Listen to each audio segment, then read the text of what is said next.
Welcome to Money, Power, and Politics. Now, some shows lampoon our politics while others take a serious look at the issues. Our show is different in that we do both. Money, Power, and Politics includes some humor along with in-depth investigations. And if you haven't been watching us every week, here's a look at what you've missed.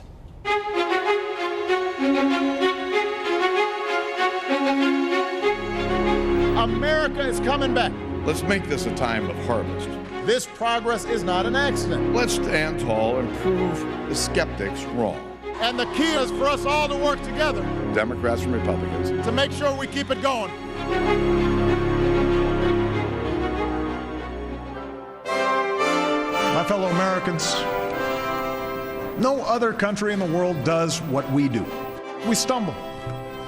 We make mistakes, refighting old battles that drain our strength and may ultimately feed extremism. For decades, few things exposed hardworking families to economic hardship more than us, Democrats and Republicans. But in this rapidly changing economy, we are the face of the unemployment crisis. We are not doing right by the American people. Since the candidates twist one another's words around, we like to also take them out of context with a recurring segment called Out of Context. As our congressmen book first-class flights to luxury resorts around the world, John McCain speaks out. We fly anywhere we want to, when and how we want to, and you'd better stay out of the way. Meanwhile, John Kasich tests out a new campaign slogan to match his latest poll numbers. I'm voting myself the most flawed man in this room. Jeb Bush may have finally had enough. Marco Rubio is the right man at the right time. He finally admits that he got owned by Marco Rubio. Our new leader, Marco Rubio.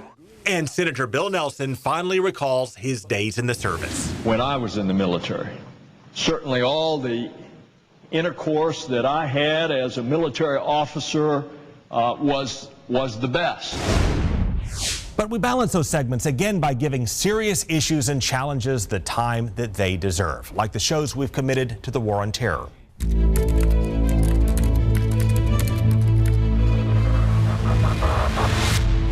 I don't know how many times we've been asked if we're at war with ISIL, and I don't know how many times we've said, yes, we are at war with ISIL. Yes or no, is America at war? A lot of people are debating this idea of what do you call it? You call it war, don't you call it war? We can't give them the victory of overinflating what they do. It's not a war like Iraq. ISIS is no existential threat to the United States of America.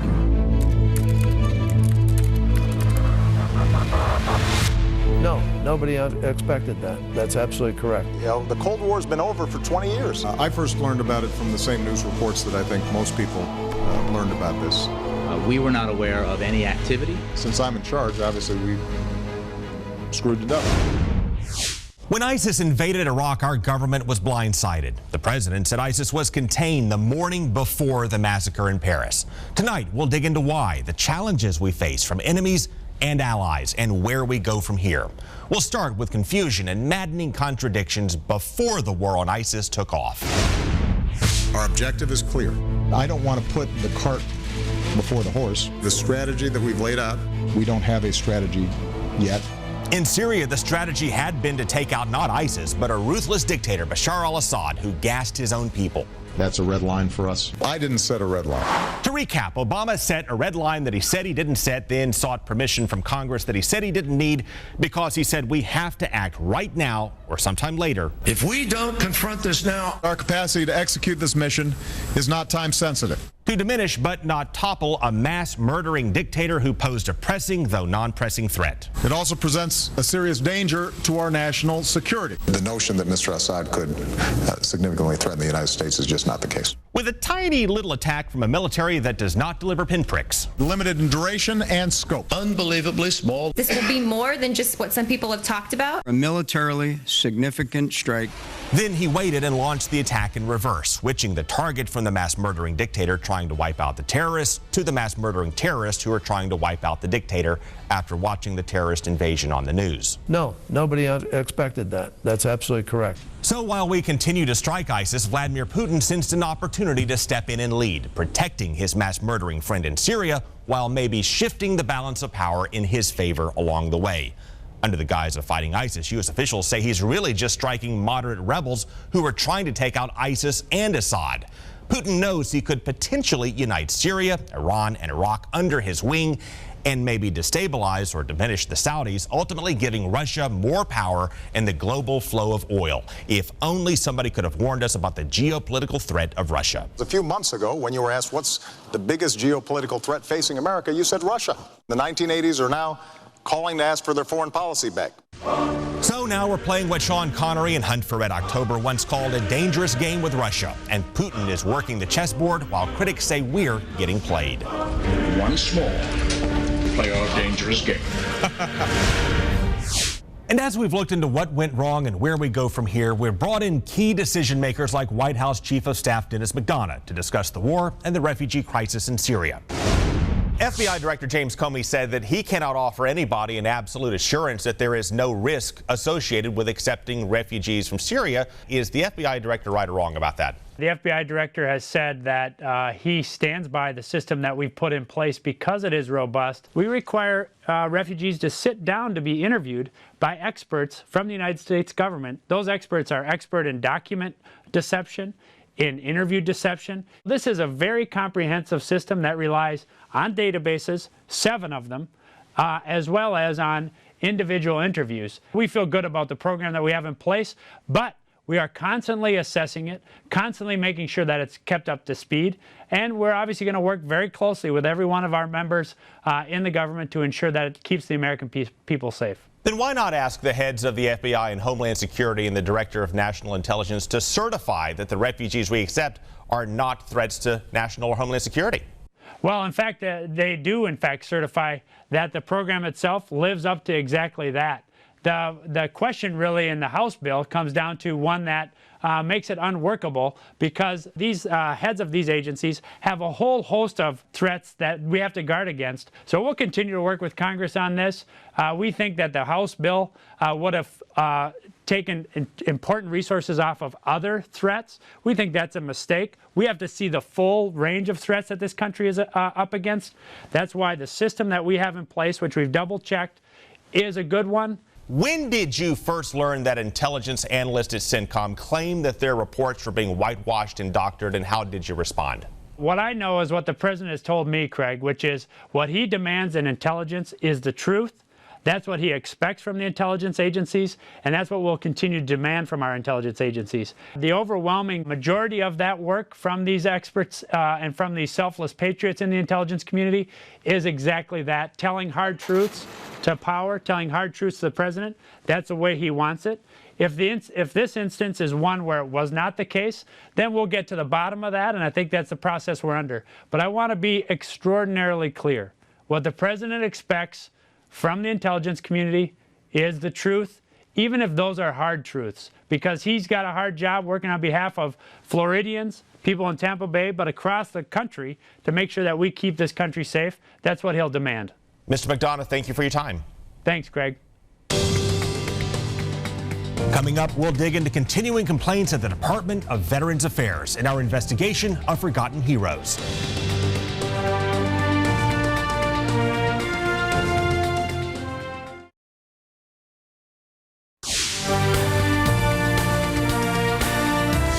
We've investigated problems at the Department of Veterans Affairs for the past 3 years, and we'll continue to listen to veterans' concerns in an ongoing series we call Forgotten Heroes.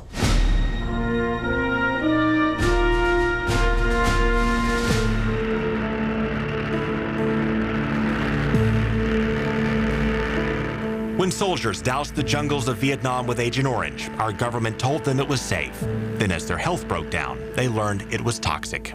We just, would play like we would be playing with water hoses, Keith Brown's joints have decayed, and he says the government he fought for has betrayed him. I just kind of laughed and thought, well, oh yeah,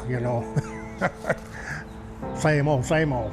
We first met Keith and Cindy Brown in Polk County, where they told us how he struggles just to see a VA doctor. Then they followed us to Tampa because they wanted to reveal something else. I can't believe that they're treating people like this. This Vietnam veteran has been through 19 surgeries, has a heart condition, bad hip, artificial shoulder, and 2 artificial knees. And as part of his pain therapy, And they had him going up and down 5 flights of stairs. they put him on stairs until he collapsed. He was in a group of people that was half his age that were active duty. He just went down. Then later he had back surgery that took an awful turn when they put him through an MRI machine with a metal fluid container on top of him. Well, as soon as he cranked the thing up, pop! And blood comes all over me, all over my pants, all over everything, you know, on me. They say he spent that night in a pool of blood. Next morning, my pastor come to visit me, and he said, "Oh my God, you know, what in the hell happened here, you know? What did you guys do?" That was late last year, after the VA scandal exposed poor care and excessive wait times, after the president and Congress promised change. This is wrong. It was outrageous. I don't know of an issue more serious than this. How do we get veterans the care they deserve? Working together, we set out to fix it.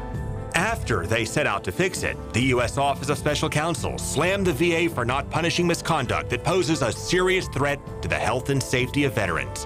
A 4,000-page review revealed significant flaws and a culture of fear. And records showed the Regional Benefits Office in St. Petersburg has overpaid some vets, shortchanged others, while some like Wes Thompson still wait. No accountability for them. You proved to me. And then they don't believe you. That's the thing. Here's your commendation from the Secretary of the Navy. That's right. When we met Wes Thompson nearly 2 years ago, he showed us his letters and records and stripes from Vietnam. But to the Department of Veterans Affairs, he was nobody. My file is this thick. And they lost it twice. The records, plus the service medals and commendations for serving in Vietnam, they said did not mean you were in Vietnam. That's exactly right. Since then, the VA acknowledged he was in Vietnam, but he's still waiting for his benefits for exposure to Agent Orange. I was told 2 different times, we're going to interview you, and the last time they said we're going to do it in July, and that's never happened. He's been caught up in red tape for the past 5 years. I didn't get nothing. Meanwhile, Keith Brown is now traveling farther to see a doctor than he did before the reforms. In all total, I think it was like 170 miles. Plans to give him and others more flexibility may have backfired. Now, instead of driving from Winter Haven to Tampa, he goes to a closer clinic in Lakeland, where they send him back home to Winter Haven with a referral to drive right back to Tampa. I'm disgusted that they're treating anybody like that, much less our veterans. Well, a former VA insider from Tampa Bay said he can put some of that in context because he told us he has something to confess. Our veterans served and sacrificed to uphold our values and defend our nation. But then when they needed help, our nation left many of them to suffer and die.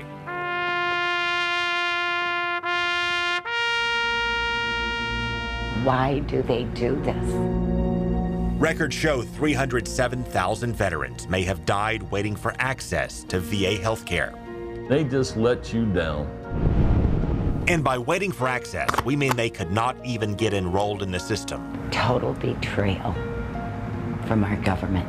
And vets who do get enrolled say the wait times to see their doctors are ridiculous. They gave me an appointment like 6 months down the road, but before that 6 months got there, they would call me and say, well, we've had to cancel because of something, whatever.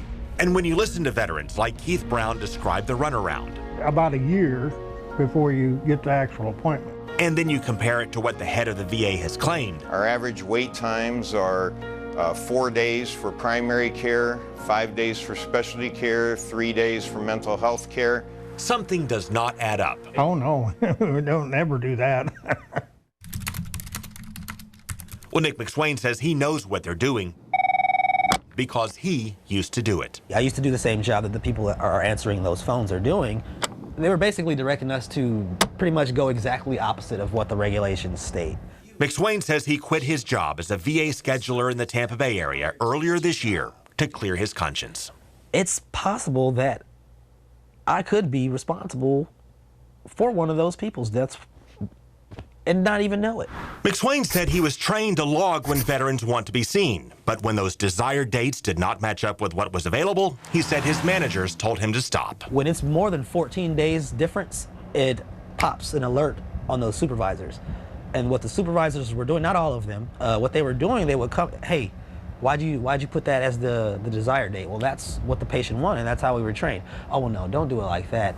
After the VA scandal broke last year, revealing deadly delays across the nation, McSwain says his managers told him to stop generating those wait time alerts. He says they told him to ignore the veterans' requests, book whatever's available, and claim that's what the veterans wanted, even if it's months down the road. When it says, what is the patient's desired date? Instead of using that date, we use the date of the appointment that we actually give them. That way, it shows no gap. And he claims veterans who complained had to wait even longer. Vets that should have been seen like at a top priority passed over because of the way providers feel about them. Like, oh, I hate that guy. Oh, that guy's annoying. And in the call centers, McSwain said his former coworkers made them wait even more by evading the hold alert. They've implemented a system to where if you sit on hold for too long, it'll give you the option to request a callback. Right before the recording would get to that step, the clerks would pick up the phone and put it back on hold and hang it down again, and it resets that timer. And he says veterans' consults to see specialists piled up until they disappeared. Literally pushed in a drawer? Yeah. There's been times where stacks of consults have disappeared, and people, where'd all the consults go? Again, he claims this all played out after the VA promised to change its ways and restore our trust. And as he thinks back on his time as a VA scheduler, Nick McSwain breaks down in tears. For them to come back here and be treated like that at really the only place that they have.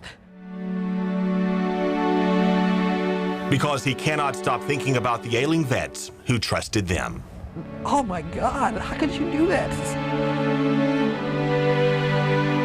The VA says it has improved since the scandal of 2014 and since McSwain quit. And the department provided data showing wait times, in fact, have gone down. You'll find the stats in a detailed Q&A section on VA issues on my Facebook page. Look up Fox 13's Craig Patrick on Facebook and like us for VA response, extended interviews, and a look back at prior shows you may have missed. Coming up, we have some big changes in Florida's political climate, and we'll show you how it could shake up the race to the White House.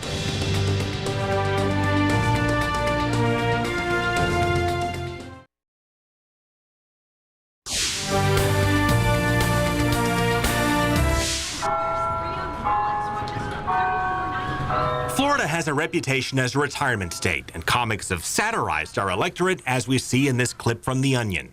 Finding a way to appeal to Florida's young voters, those in the 70 to 80-year-old range, while also addressing the needs of the older 81 to 95-year-old demographic. But they may not realize how much Florida has changed. We're seeing a large influx of younger people into Florida. 47% of Florida's voters are now under the age of 50. Our electorate is getting younger because more young families are moving here for jobs as our economy takes off, and more immigrants from Latin America are settling here, and that's changing Florida's political climate. They tend to be very socially liberal, but a little bit fiscally moderate, but up for grabs. It's a very interesting shift. USF professor Dr. Susan McManus leads the USF Nielsen Sunshine State Survey. It's a deep dive into what we as Floridians value and where we stand on the issues. It shows people are still most concerned about our economy, but the numbers have dropped from 52% who ranked that as a top concern in 2011 to 22% today. As a consequence of an improving economy, you start to see people citing growing pains as problems in Florida, things like transportation, congestion, crime. And our environment. While Floridians are divided on many issues, they overwhelmingly agree on some. 72% favor stricter water quality regulations. Florida has always been a very environmentally conscious state.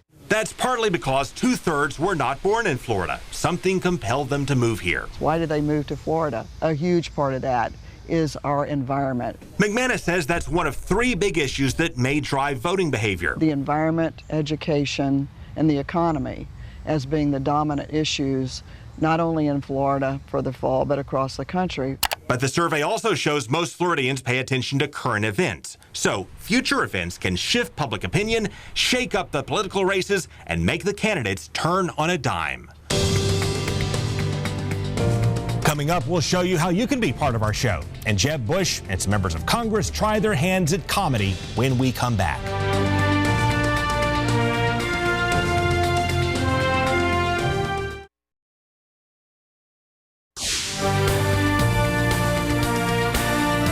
If we had another financial crisis like the one in 2008...